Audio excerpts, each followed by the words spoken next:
President of AIHR, Asian Indians of Hampton Roads.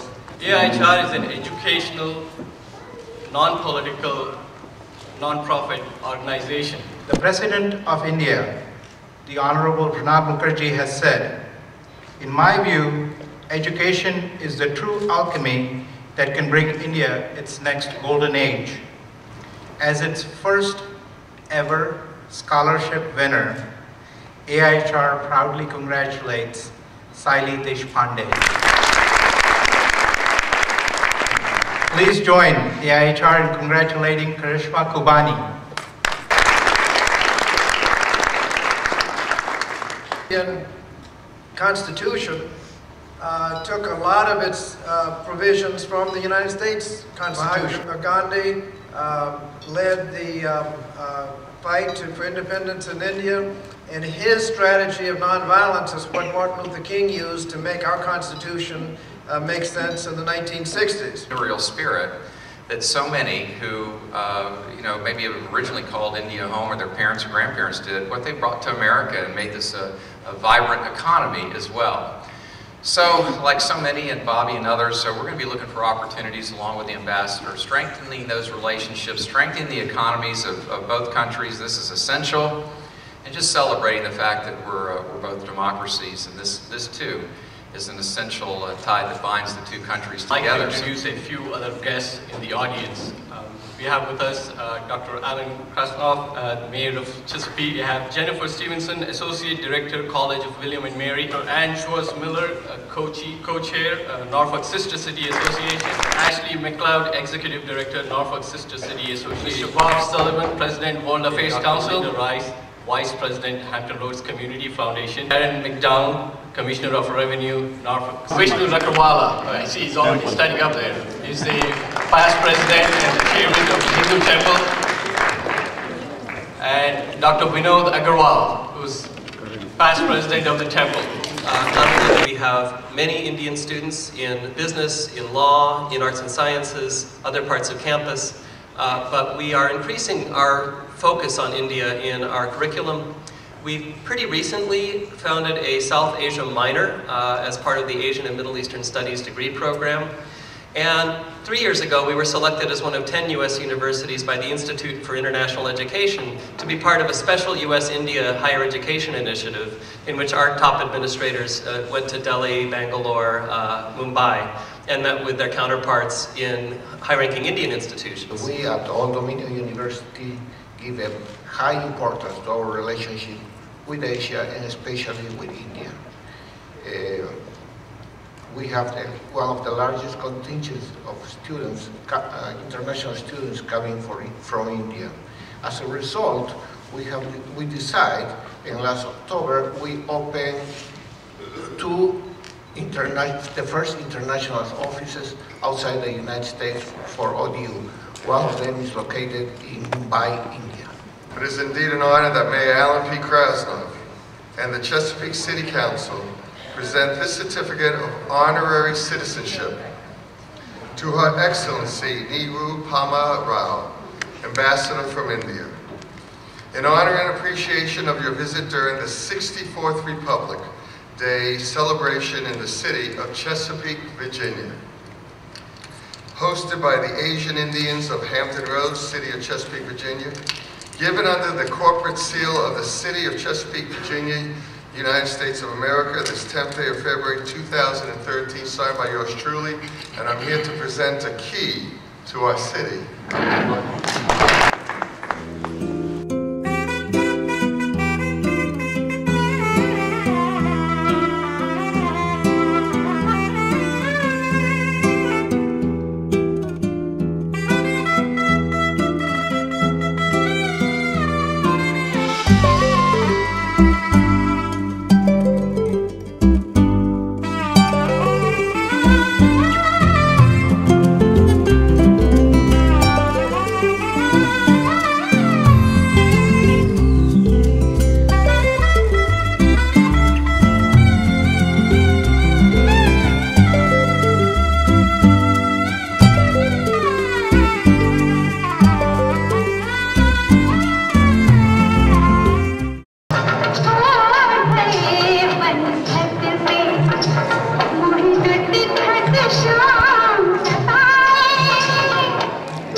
attachment that all of you have to India's culture and India's traditions.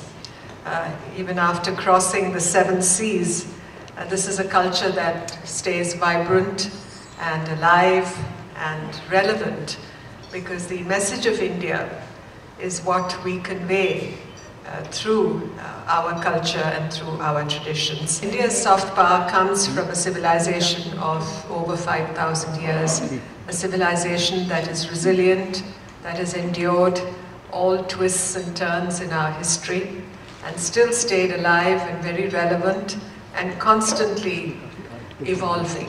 I think that is the true message of India, that it never stands still. It's a nation of 1.2 billion people, and it has a vast proportion of its population today, people under 25. It's a young democracy, the world's largest democracy. It's evolving, developing, growing in so many ways. And what stands out in India is its energy, its dynamism, and the youth of its population. We call it our demographic dividend. I'm often asked, what are the priorities for India? Of course, it's development, development, development. I always say that. And what does development entail? It's about infrastructure development. It's about adding to our energy resources. It's about education. It's about empowerment. Growth of the economy, the growth of the GDP has put us in the forefront of the world's leading economies. And we are well poised to join the ranks of the top 3 economies of the world. So we cannot afford to be complacent or to feel that our job is done. And that's where the focus lies. I think we need restlessness. We need a sense of wanting, questing for a much better tomorrow. That's really what we should all be engaged in as Indians. Why do India and the United States have so much in common? Why is it that their relationship has grown? Why is it that we call it a strategic partnership today? A strategic partnership for peace, for prosperity, for development, a defining partnership for the 21st century, as President Obama called it when he came to India in November of 2010. It's because we share so many values, it's because our interests converge in so many areas. We have more than 100,000 Indian students who study in the United States today. And many of them are engaged in research, in cutting-edge technologies. Just the other day, a friend was telling me about how he met this young Indian who is working at Johns Hopkins, just outside Washington, in the development of a new drug to treat cancer, and which is likely to be patented very shortly and will be available commercially in the next 2 to 3 years. So that's the kind of work that young Indians come here to do. They come here really, again, like our trade and business, particularly our industry, to make a difference. To make a difference for American lives, to make a difference for our lives, to be the change that, as Mahatma Gandhi said, we want to see in the world. Glass ceiling, as Mrs. Hillary Clinton said a short while ago, has been shattered in so many places. And I think, I've also, through, my own experience, seen that happening. It is possible, it happens in India. We have had a woman president, we've had a very dynamic and charismatic woman Prime Minister Indira Gandhi. We have a speaker today of Parliament, the Lok Sabha, who is a woman. So this has happened. This has happened in the years since independence. The position of women in India has changed. The status of women in India has changed. Thank you for keeping the flame of friendship alive. The candles that are burning at every table, I think, symbolically express that very well. This flame of friendship that we need to keep alive, that we need to tend, that we need to care for, because we must always understand that when something good is given to us, we need to take care of it also. I would like to announce that our 7th annual Taste of India event will be organized at TED Constance Center on April 21st. It is Sunday. Would like all of you to mark. On the same lines, we have India Fest, which is organized by AIHR, and the scheduled date for India Fest is 16 November. Although it is too far, but I would like to take this opportunity to invite all of you and save the date for India Fest this year on your calendar. I am Vidhu Mohanty. I am going to be the moderator for this panel discussion over here. Before I start, let me invite the panel members. Indian entrepreneurs or Indian origin entrepreneurs in the US have succeeded really well, and almost 33% of the immigrant entrepreneurs in the US are of Indian origin. So I think that we have a huge number of people of Indian origin in the US who have been successful, who can be a cornerstone of this partnership, who can provide capital and the knowledge resources that we need in India for starting that. Entrepreneurship can be one of the cornerstones of the US-India partnership. That is, go beyond defense, go beyond just trade, a much thicker partnership where entrepreneurship also plays a role. The Indian reforms that were led by then Finance Minister Manmohan Singh were extraordinarily important in '91.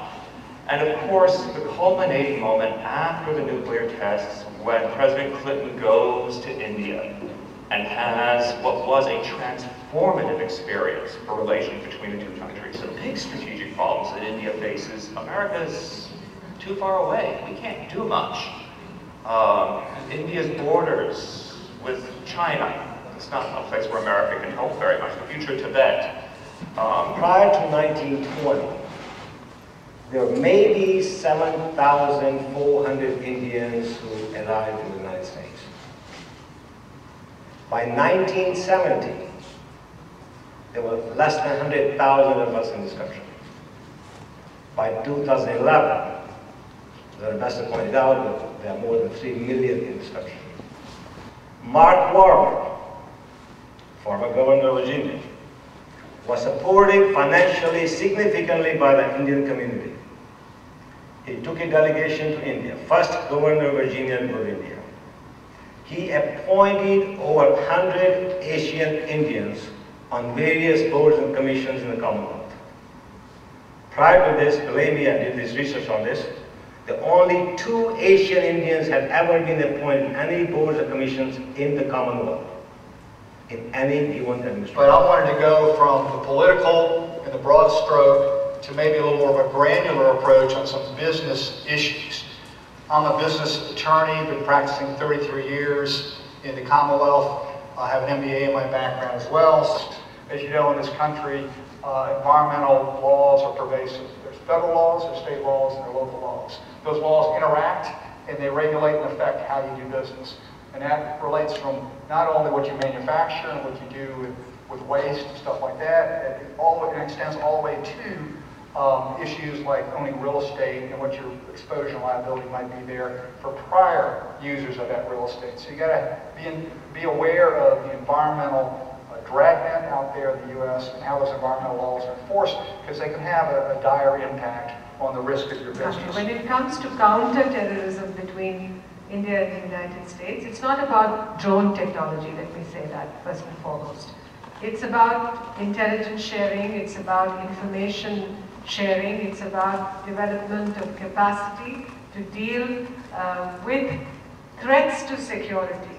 And that, I'm not saying it's about the use of drones when I say technology, but it's about mega city policing, for instance. It's about hardware in counterterrorism, equipping your cities, your police forces better. To change the laws. But India cannot change the laws. So if you're waiting in line, and I'm assuming you're waiting third preference, that's correct. So you just have to wait. Unless the US Congress changes its laws, and therefore the Immigration Service changes its regulations, there is no one that I know of, I believe I'm correct, unless the laws and regulations are changed, nothing can be done. Now, one thing which we can do as Indo-Americans in this country is push our congressmen and senators to change the laws. But if you expect the Indian government to do those, so I think you're here mistaken. Some gifts for our panel members. And the nice, beautiful ladies are going to give them.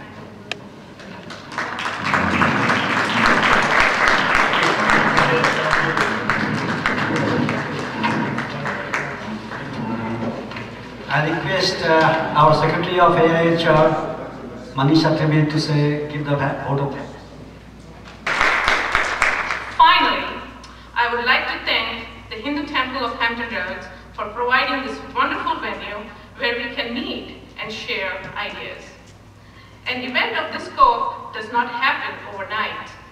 The Asian Indians of Hampton Roads is fortunate to have a team of dedicated and motivated colleagues who have engineered this event. Thank you.